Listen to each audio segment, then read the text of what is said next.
From Louisiana seat.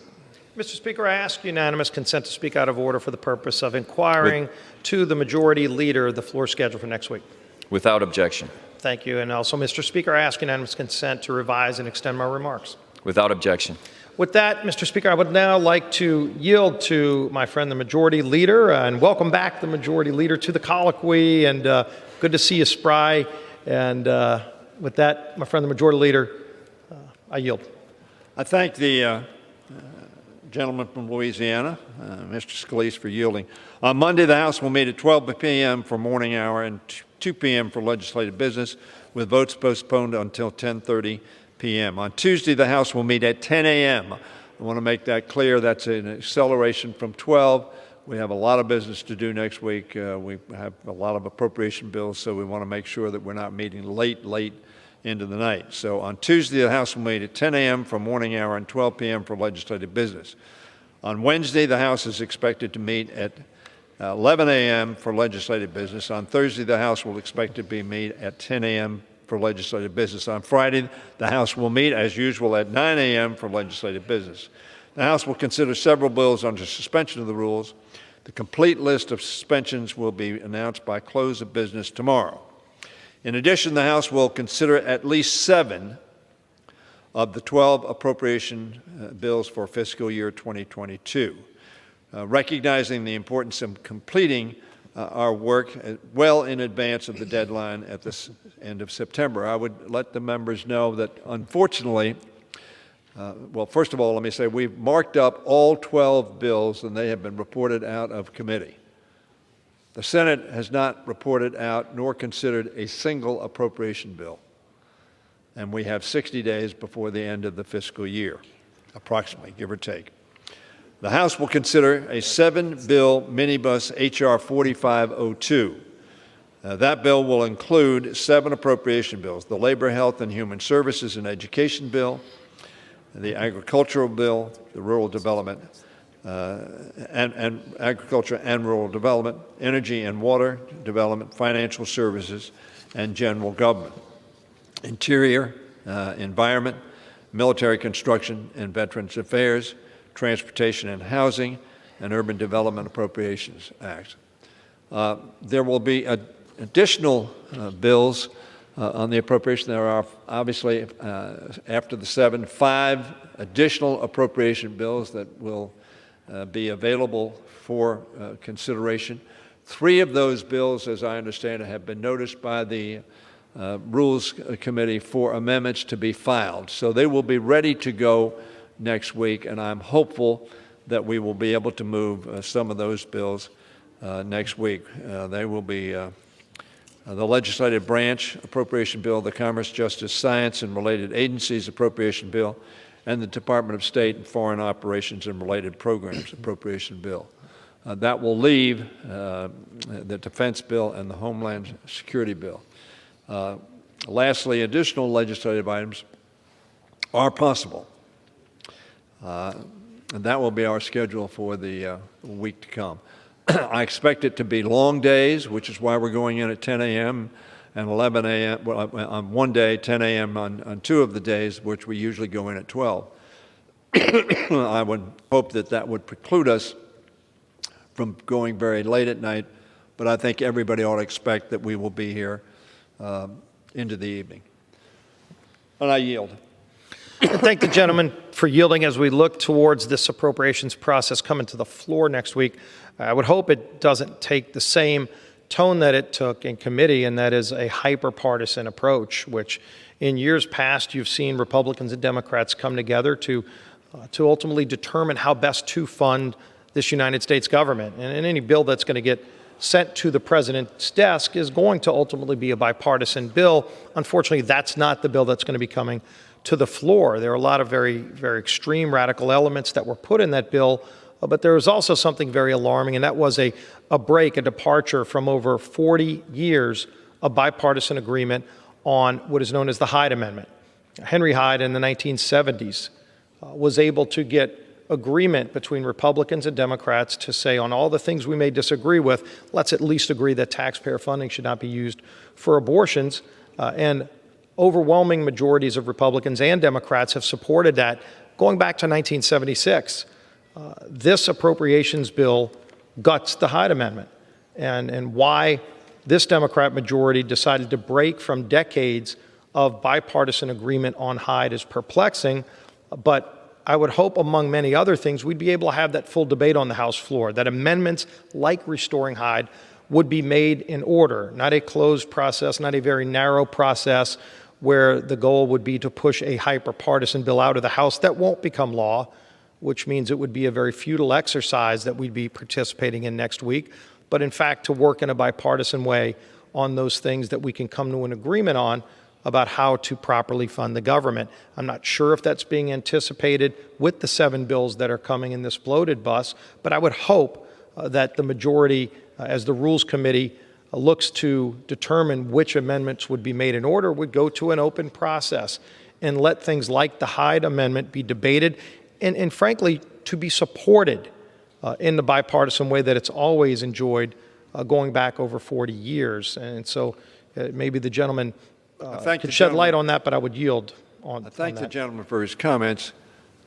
He is certainly accurate that the Hyde Amendment has been in our bills for a very long period of time. What I think is not completely accurate that it has been a bipartisan support. It has enjoyed bipartisan support in that there were Democrats who obviously supported the Hyde Amendment. And I realize that this has made it controversial, having been left out of the bill. I don't know what the Rules Committee is going to do. We'll have to wait to see what they do. But in any event, I want to tell you that a large number on our side of the aisle believe that a constitutionally protected health care matter for women ought not to be determined by their financial ability. So there is controversy with respect to Hyde. There's also controversy with respect to federal employees as well that I know well because I chaired that subcommittee. We give to federal employees a health care benefit, but then we say they can't use it for some things. Actually, that money is their money. It's not our money. It's given in compensation for their services. But in any event, so there are controversies, I would tell the gentleman, and I'm not sure exactly what the Rules Committee is going to do, and therefore don't want to speak for it. And gentlemen, yield back. Sure, I yield. I appreciate it. And hopefully, like I said, we get that opportunity to have that open debate process so that we can bring amendments like restoring Hyde to this floor. I'd also like to ask about something that is going to be coming up next week, and that is this January 6th commission that the Speaker created is expected to meet next week. Yesterday, we saw an alarming departure from congressional tradition, and that is Speaker Pelosi unilaterally made a decision to remove minority members from that committee. You go through the history of Congress, and prior to this year, never has the Speaker denied the minority the ability to choose who they're going to put on committees. And not only did it happen yesterday with multiple members, a ranking member of a standing committee was removed, an officer in the United States Navy was removed from that committee without explanation. That first of all undermines all credibility that this committee will have. It's clear that now it's an attempt by the Speaker to just completely politicize that committee. Why the majority chose to abuse power in that way and deny minority rights in that way is perplexing, but it doesn't bode well for the institution, and it surely doesn't bode well for the impartiality and the credibility of this committee. I don't know if the majority is looking at reconsidering that decision, but obviously it's unprecedented, and the gentleman wants to explain that. I'd be happy to yield. Well, I think the gentleman can explain it. I think, frankly, your party is hoist on its own petard. We brought to this floor with Mr. Katko and Mr. Thompson agreeing on the process, offering to the House an equally divided 5-5 commission, the 5 being totally in the Republicans being totally in the ambit of the minority leader. We brought to the floor the subpoena power being equally divided between the parties and having to cooperate in accomplishing the issuance of a subpoena. And very frankly, although there was some discussion of it, there was no doubt that the staff would have been resolved, question of being equal staff on the Republican and Democratic side would have been resolved in the Senate. I see a gentleman shaking his head. I can tell him, I know it would have been resolved, period. And the Republican Party objected to that commission, equally divided 5-5, with the minority leader strenuously lobbying against it being passed in the United States Senate. It was not passed in the United States Senate. Press asked me, if it's defeated in the Senate, what are you going to do? I said, we're going to move forward, of course. And that's what we're doing. We're moving forward. Now, the makeup of that committee, 3 of the persons who were appointed by the, were recommended by the minority leader were accepted by the Speaker. 2, and I'm not going to spend a long time going into the quotes of the 2 or their premises, but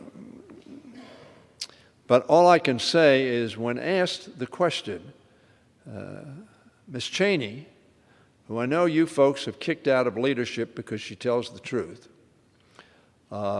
said,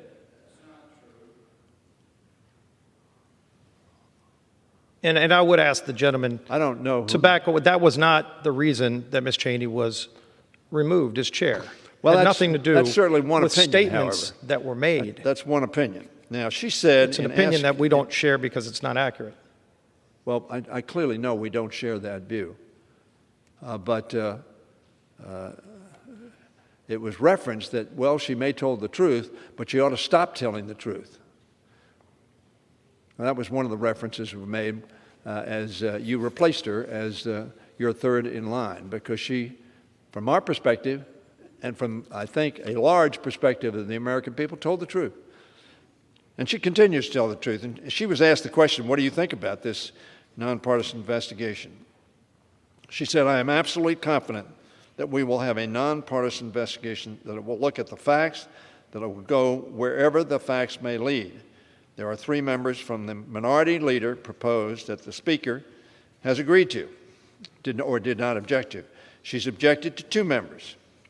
And the rhetoric around this from minority leader and from those 2 members has been disgraceful. Thus, this must be an investigation that's focused on facts. And the idea that any of this has become politicized, really unworthy of the office that we all hold and unworthy of our republic. So I don't blame you, and I probably would have taken the same reaction as you have taken, but very frankly, from the Speaker's perspective and from others, this needs to be a commission that does, in fact, commit itself to going where the facts lead and determining the who, what, where, when, and why. Now, I have some very strong feelings as to why the insurrection, or as some say, the tourist visit on your side of the aisle, Mr.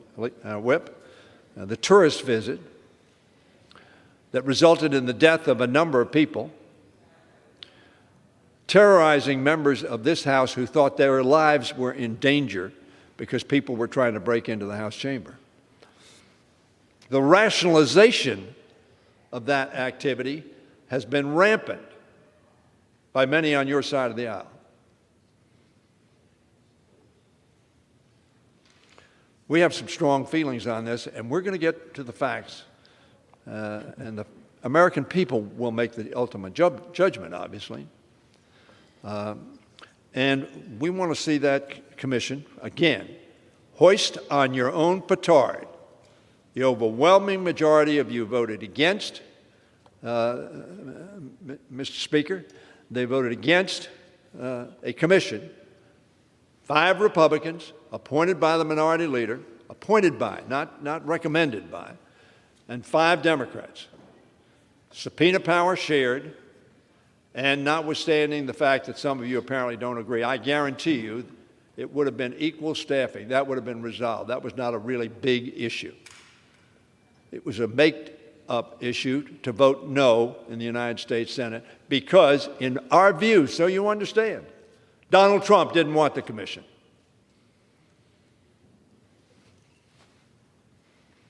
And so Donald Trump was saluted. And we didn't get a commission, which was a commission that almost exactly to the jot and tittle, as Mr. Katko said, what the minority leader asked for. So you don't like the result now, I get it. But I believe, as Ms. Cheney said, this is going to be a fact-finding select committee.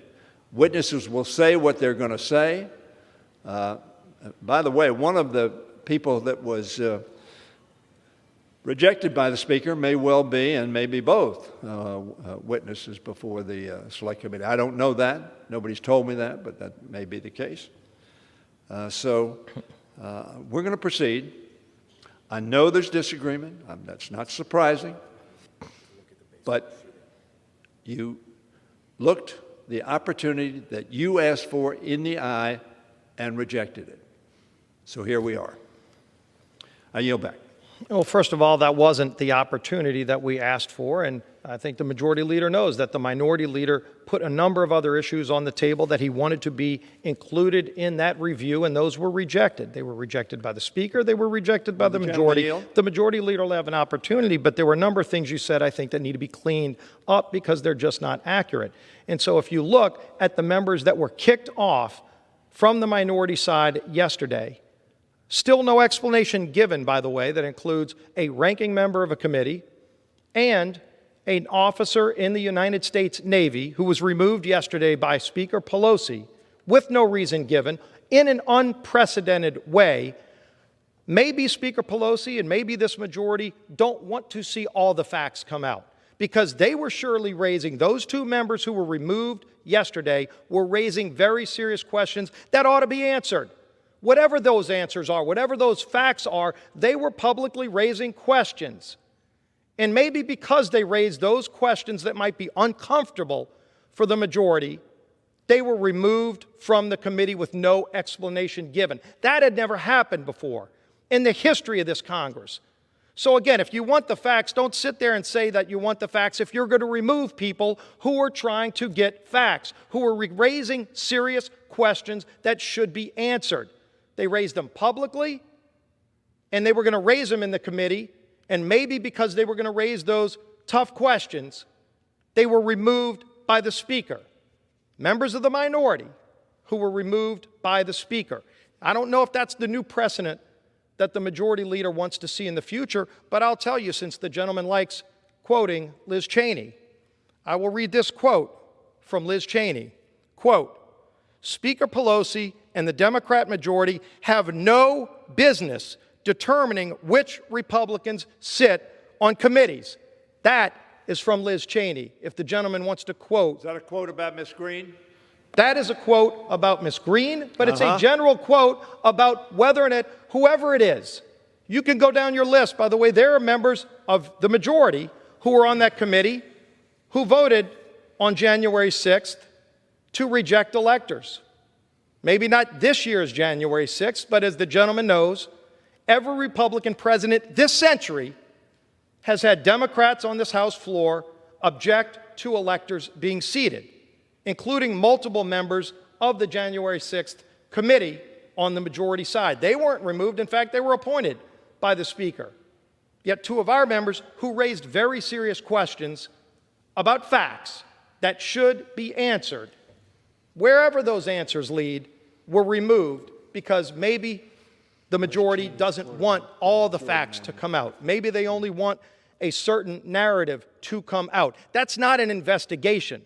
That's a kangaroo court if that's the approach that's going to be taken. But the action taken yesterday by the Speaker, the unprecedented action, undermines the credibility of that commission, and it's a shame for the institution because the members we appointed were going there to find the facts, to help participate in finding the facts, and clearly that's not the interest now of this committee. That was exposed yesterday in the Speaker's unprecedented action. It's not something that this institution, whether it's Republicans running it or Democrats, and as the gentleman knows, that pendulum swings both ways, but never before this year had a majority removed members that minority leaders submitted for committees.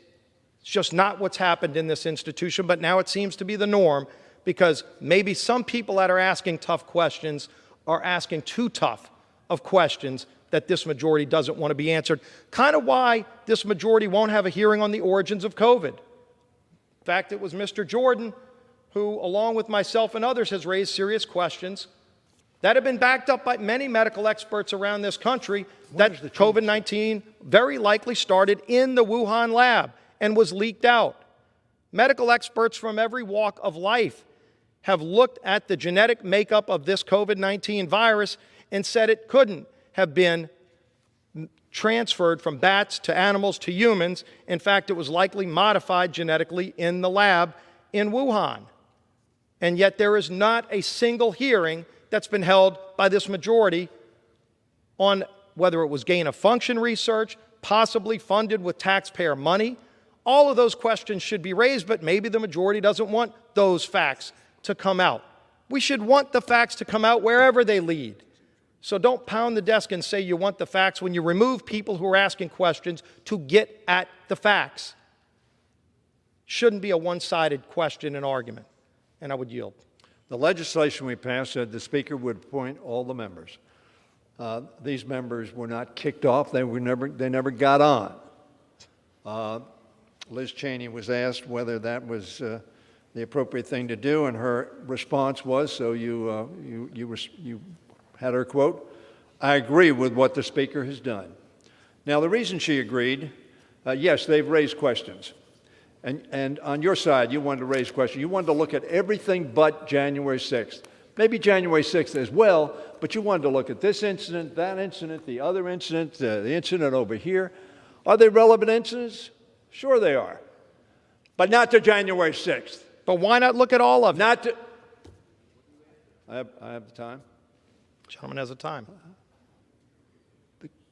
Clearly, when you were in charge, you didn't look at some of the incidents that happened while you were in charge that were similar in nature. Very frankly, I think those incidents ought to be looked at, not by this commission, because they were incidents that did not involve insurrection, did not involve stopping the work of the Congress of the United States, did not terrorize members of this House. Now, I know that some of you have had pictures taken of you in this House. You look pretty terrified to me. You thought there was something serious happening. And this stuff that this was a tourist visit is absurd. And the issue of dissembling is not new. President Trump put that in an art form. If he didn't like what was going on here, he created something over here with a tweet or a comment or an action that he took. That's the shell game. The issue is what happened on January 6th. What was the insurrection about? What were people coming into the Capitol saying, let's hang the Vice President of the United States? Not of our party. You know, people shake their heads. I'm not sure why they're shaking their heads. They saw it on television. They see it on the tapes over and over and over. They see people being convicted. I happen to think the sentences are too short. It was treason. It was treason based upon a lie.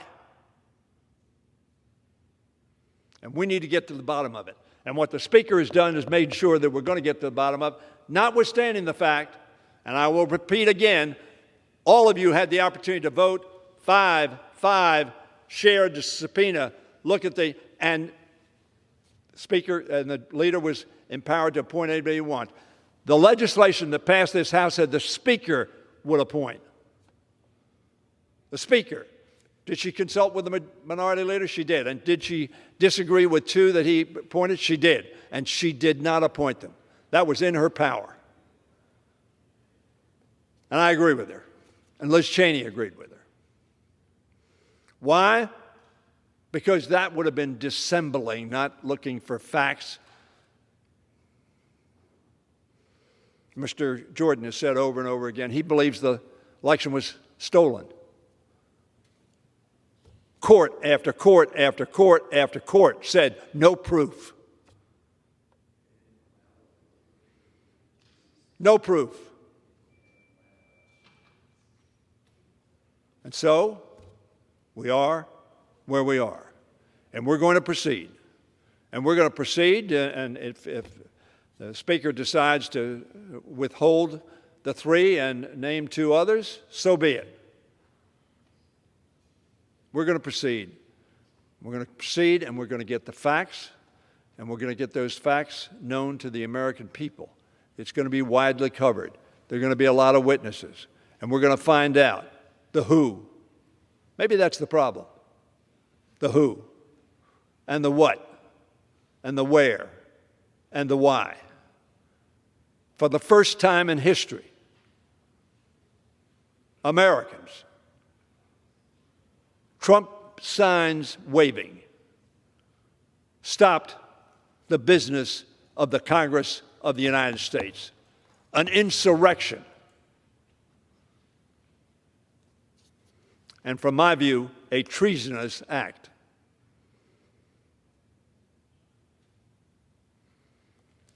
So we're going to proceed. I yield back. And again, if the facts were what the majority wants, then the majority wouldn't be afraid of certain members asking tough questions that maybe the majority doesn't want. And since the gentleman brought up Mr. Jordan, I'll tell you a question that Mr. Jordan's been raising publicly. One of the questions Mr. Jordan's been raising is why weren't the Capitol Police better equipped when there was intelligence weeks prior to January 6th, that there may be large crowds, there may be threats. Why weren't the Capitol Police more equipped? Were National Guard offered to the Capitol that were rejected? And at what level, if that's the case, were they rejected? Maybe he was starting to ask those questions. Maybe he should have just sat back and not raised those questions until after the committee started, but he started raising those questions. And by the way, they're important questions to be answered, but he won't be able to ask those questions about why the Capitol Police weren't better equipped because Speaker Pelosi yanked him off the committee when he was selected by the minority leader. And you could talk about the power of the Speaker and brag that that's her power. But just because you have the might doesn't make it right. What she did was an abuse to say, I'm just going to choose who on the Republican side I'm going to allow, but boy, if some other members are going to ask tough questions, I have the power to take them off. That's not what power is used for. This House, this democracy, we should want the facts. And if some members are going to ask tough questions, you should want everybody to be asking tough questions. And if the facts lead there, you go there. If the facts don't lead there, you go somewhere else and you ask more tough questions. But if some members are going to ask tough questions that the majority doesn't want to be asked, that undermines the credibility of that commission to remove them from asking those questions, and I would yield. Does the gentleman believe that the three members that the Speaker accepted and was willing to appoint would not have asked those questions? I yield. They haven't said publicly whether they would or not. Mr. Jordan sure did. And again, maybe he was punished for raising tough questions in advance of the hearing and should have waited. But in the end, those were questions. Sheriff Nels, who was also one of our selections, he was right there with these brave Capitol Police officers, holding down the House of Representatives so the chamber wasn't breached. Sheriff Nels was right there.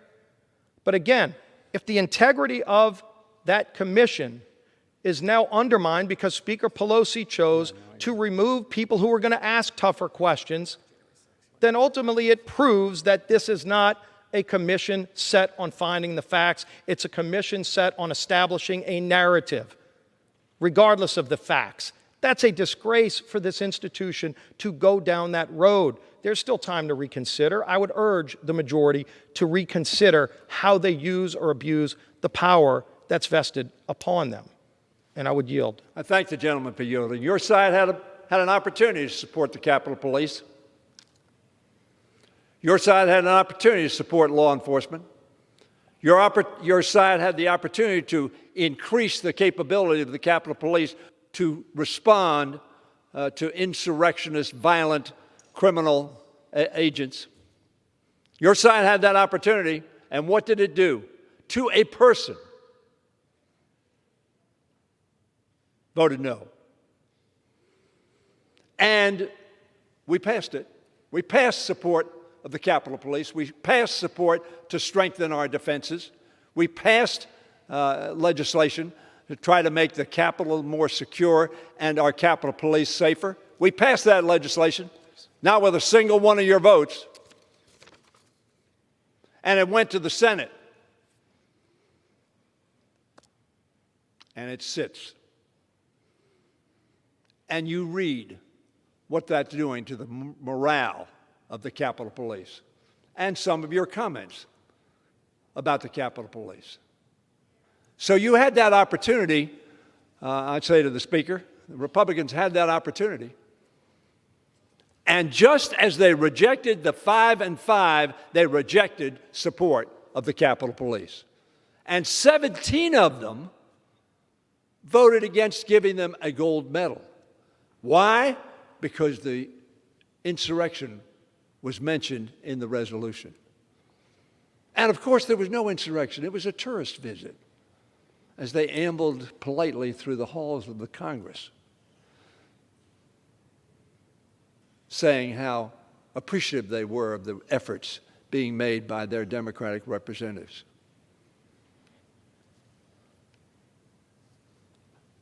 If you saw it that way, if you believe that, it is impossible for me to understand why. So I tell the whip, Mr. Speaker, that the Republican Party has had 2 opportunities to have an even, fair commission. They rejected, apparently, according to what the whip says, because we didn't want to look at Seattle. We didn't want to look at this city or that city or the other city or this, that, the other. And by the way, Vice President Biden made it very clear that those who committed criminal activities were not demonstrators, they were criminals. Biden said that. And I agree with him. What they didn't want to look at is who recruited the crowd that came in here. Who riled that crowd up? And who deployed them to the Capitol of the United States for the specific objective of stopping the steal? And what he meant, of course, is us acting. And his vice president, who he talked to on numerous occasions about stopping the election, concluded that that was not legal. That was not within his authority. And so he acted consistent with the law. That really annoyed Mr. Trump.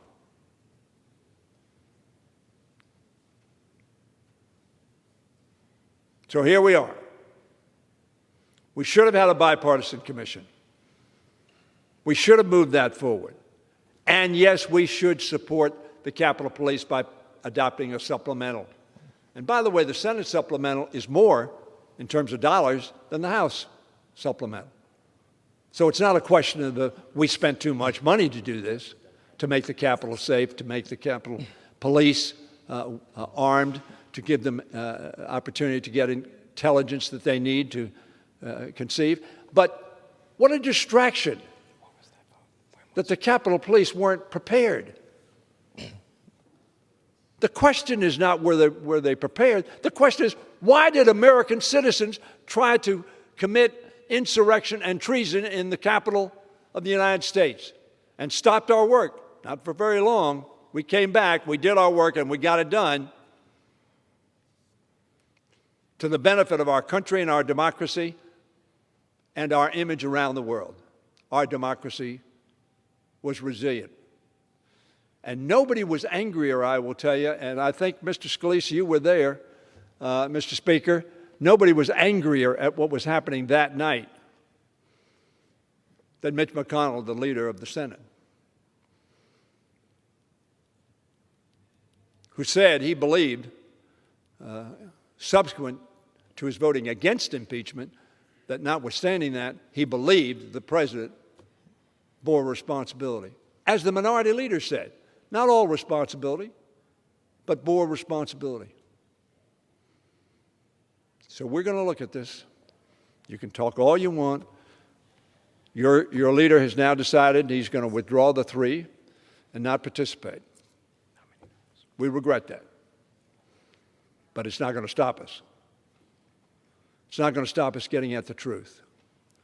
Not going to stop us at having the American people know the who, what, where, when, and why of the first time since 1812 when a foreign power invaded our capital, that the capital of the United States was invaded by people who were seeking to undermine the democratic processes under our Constitution. And I yield back.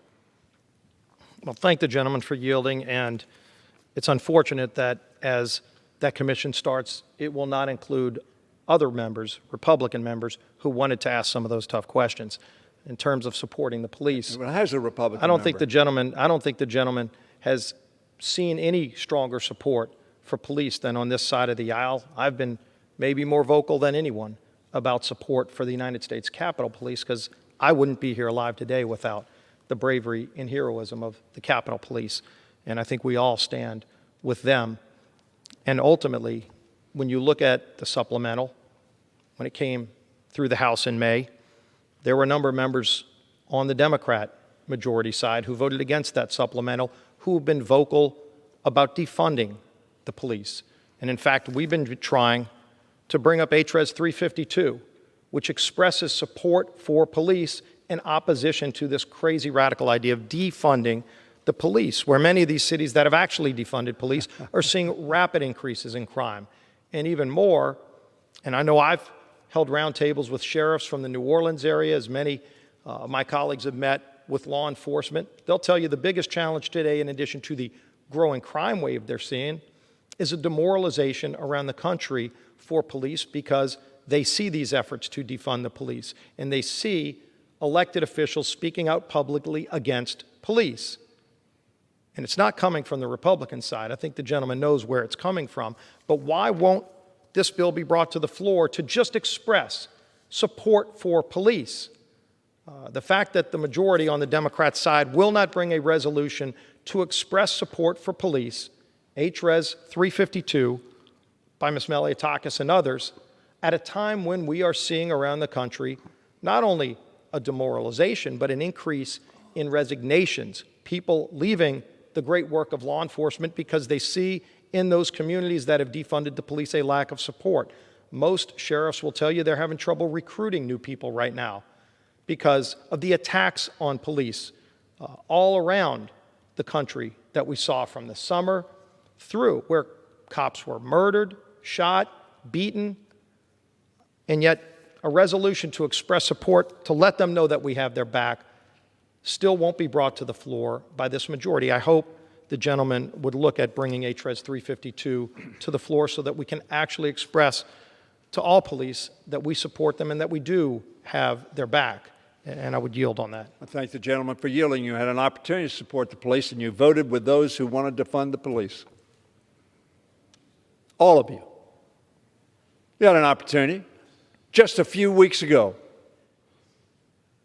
where we had a bill on the floor to support and to fund the Capitol Police to make them safer, more effective, and better able to enforce the law.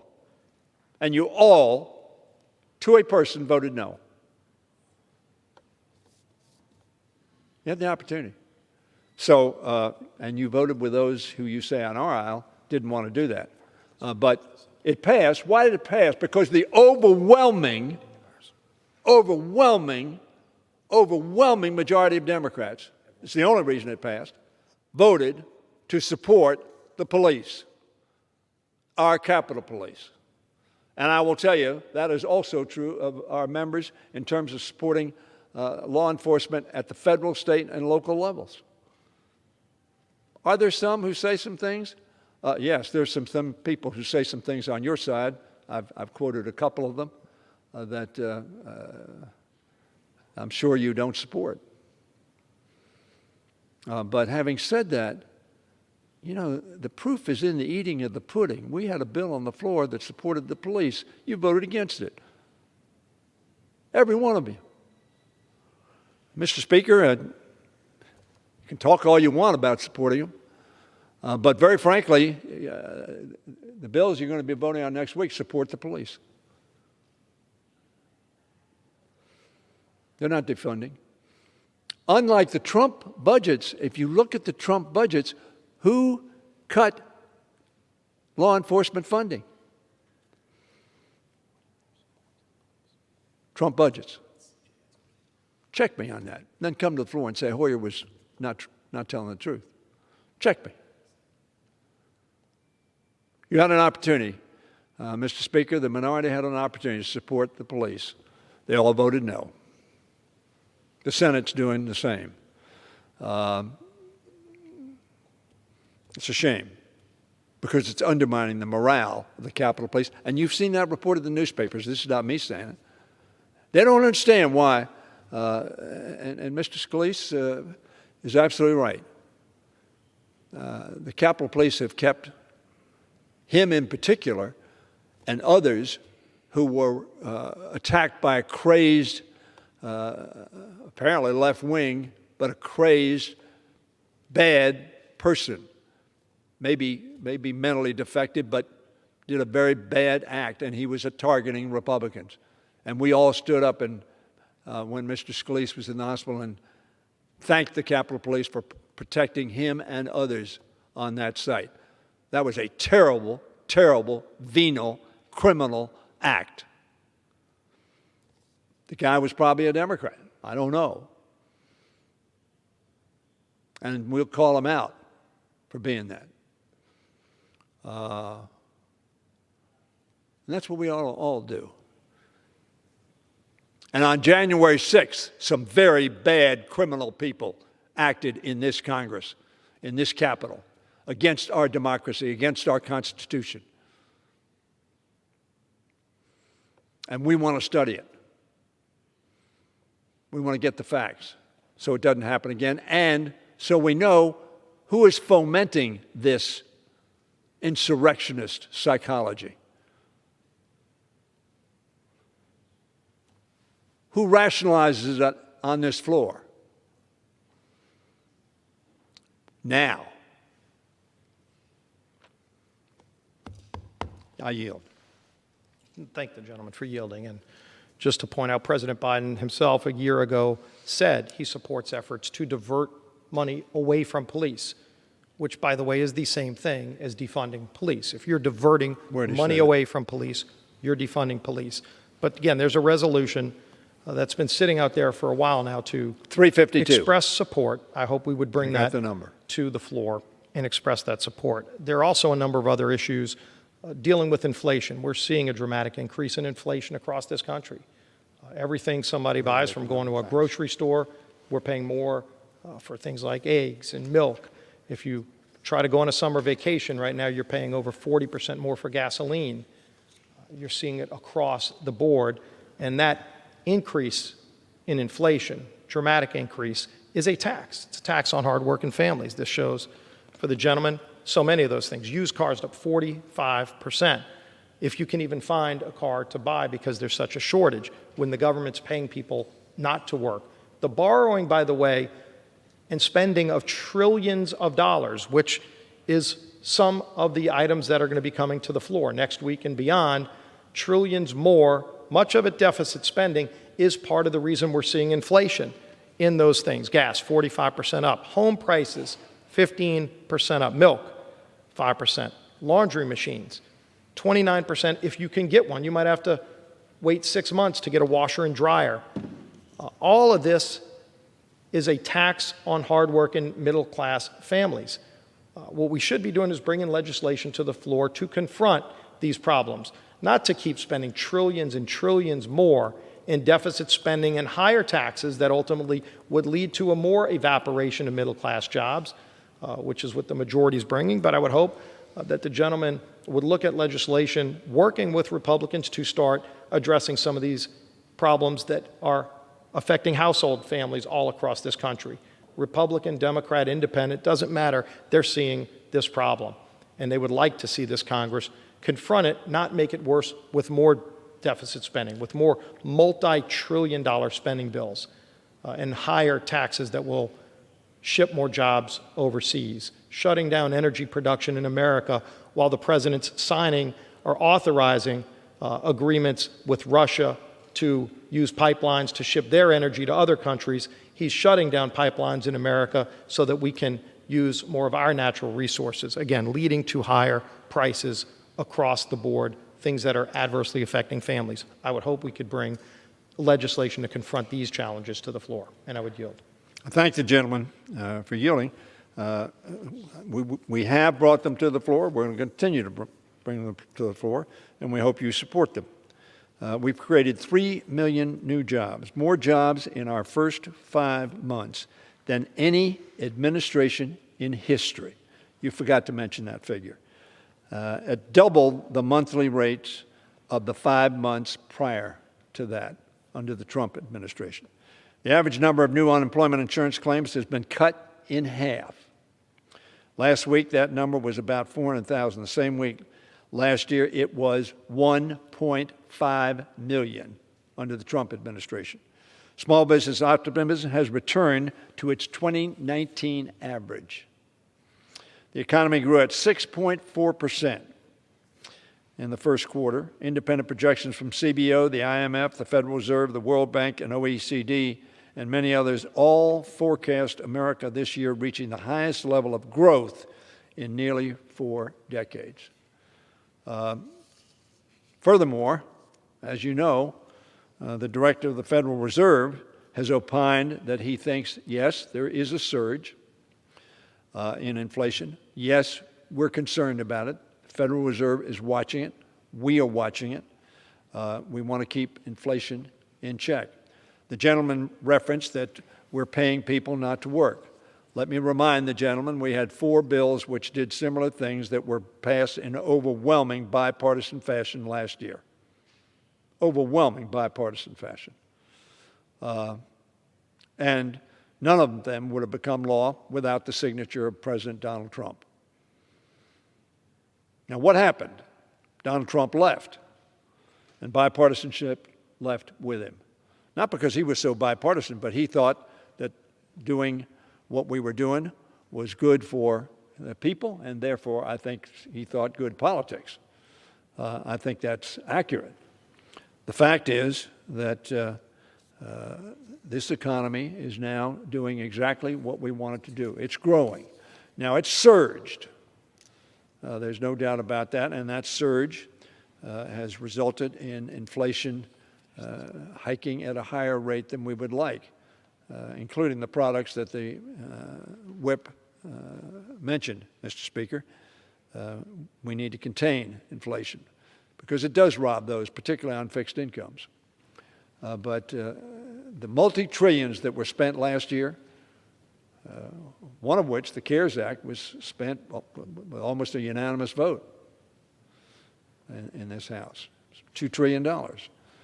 So we did that because we believed that the magnitude of the challenge confronting us by COVID-19, both to the health of our people and the health of our economy, demanded such a robust response. One of our members who had been vaccinated, some members hadn't been vaccinated, has come down. Now, hopefully the vaccinations that he has will moderate any adverse impact of this Delta virus. But I would say to the gentleman, It's a little bit like the commission. You want to focus on the bad news, not focus on the good news. You want to focus on other news, not the central news of the insurrection. And I understand that strategy, but there's a lot of good news happening in America. There's some bad news, too. Part of it is because people haven't gotten vaccinated. Your state has that problem. Mississippi has that problem. South Carolina has, some other states have that problem. My state has that problem. Not to the extent of some other states, but all 50 states are seeing a surge. So that giving up and getting off the field at this point in time is not appropriate. And I think that we're going to find that the president's program that he suggests, as he says, and I agree, will have a generational impact for decades to come in making sure that our economy continues to grow, that our people are educated, that we expand the middle class, lift people out of poverty, as we did with children who are now 50% of them are going to be lifted out of poverty. That's good news for America. It's good news for all of us. Those kids are going to be better educated and make more productive contributions to our society. So I hope a number of you will support pieces of legislation will carry that vision of the president's into fruition, and we'll work towards that end. I yield back. Thank the gentleman. And as we look at those bills that are coming to the floor next week, frankly, they would make those problems worse. And I know when we talk about the inflation side, we talk about inflation because it's the thing we hear the most when we talk to our constituents back home. Because regardless of the statistics, the data is little solace if you see your dollar going for less further, less far. In fact, you see your dollar not going as far because whatever you're making, you're spending even more money than you were spending before and waiting longer to get things because of these policies. In fact, the spending itself is part of the problem that is leading to inflation. People get that. And so they look at these multi-trillion-dollar spending bills and they're starting to ask the questions. What's really in those bills? If it's not things to help my family, because I'm paying more with all this new spending, what is in it? We just found out today there's millions of dollars in the bill that's coming to the floor next week, specifically just for one entity, Planned Parenthood of Marmont, San Jose, California. Planned Parenthood, the largest provider of abortions in the country. So not only is Hyde being discarded, the mutually agreed upon, bipartisan, and not just Henry Hyde with a few other people. Henry Hyde passed this in the 1970s under a Democrat majority. Democrats and Republicans said taxpayer funding shouldn't be used to provide abortion, and it had always been sacrosanct in spending bills that this Congress passed, Republican and Democrat, since that time until now. And so not only are they gutting Hyde in the bill, but they're putting millions of dollars into Planned Parenthood by name. This is what drives people nuts when they see that kind of spending and a disconnect because they're paying more money for regular household goods, and instead of us confronting that on the floor, they see this kind of spending that is generational because it's the next generation that will have to pay for it. Because as much as it seems this majority wants to raise taxes to spend more money, even all the taxes that would run more jobs out of this country don't cover all of this kind of radical spending. I would hope we go a different direction. We surely will be opposing that kind of radical spending, and it surely won't be helping those families who just want answers, who just want to see relief from the problems that they're facing. And I would yield. Thank the gentleman for yielding. It was not radical spending in 2020 because Trump signed the bills. Trump left and it became radical spending. That's situational ethics, Mr. Speaker. I'll leave it at that. Final point I'd like to bring up is to the leader. We're seeing something that actually is very encouraging in Cuba, and that is the people of Cuba taken to the streets to demand freedom, something that's been decades in the making. I would hope that we see all government leaders, Republican, Democrat, executive branch, legislative branch, all expressing our support for the Cuban people who seek freedom. Because I think one of the most heartfelt signs that I know I saw and so many of my colleagues saw just a week ago were not only people taken to the streets to call for freedom, they were carrying the American flag in Cuba, and we see this all around the world. It's one of the things that, for all of our differences, brings us together, and that is that here in this United States Congress, we're not only working to promote freedom in this country and to preserve it for future generations, but this freedom that we work to preserve inspires people all around the world.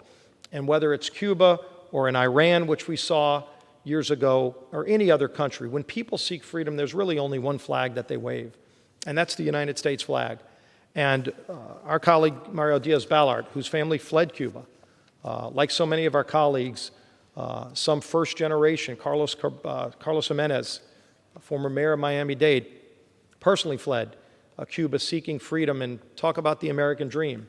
A first generation who fled a socialist nation who is now a sitting voting member of the United States Congress, who now wants to express support for the Cuban people. And so there's a resolution, HRES 527, that expresses our solidarity standing with the people in Cuba who are seeking freedom. I would just ask the gentleman if he would look at bringing that bill to the floor. So as the people in Cuba are trying to get that freedom, and they're being heavily oppressed, many may even be being murdered right now as they've shut down the internet, they've shut out the media because there is no freedom of the press. We are hearing stories that are very alarming. If we can express our support that we're standing with those people in Cuba who do seek freedom as well, I think it would be a very strong signal, and I would ask the gentleman if we could look at bringing that to the floor, and I would yield. I thank the gentleman for his comments. As he knows, the President of the United States has strongly expressed support of those who are seeking freedom and liberty in Cuba. He said that shortly after the demonstrations occurred. He has maintained that position. I share that opinion with him, and we are discussing what action we might be taking here in this House. I yield back. I thank the gentleman, and I appreciate that. Hopefully we can work together to get that brought to the floor and express that support in unison, and that would send a strong message. And with that, Mr. Speaker, I yield back the balance of my time.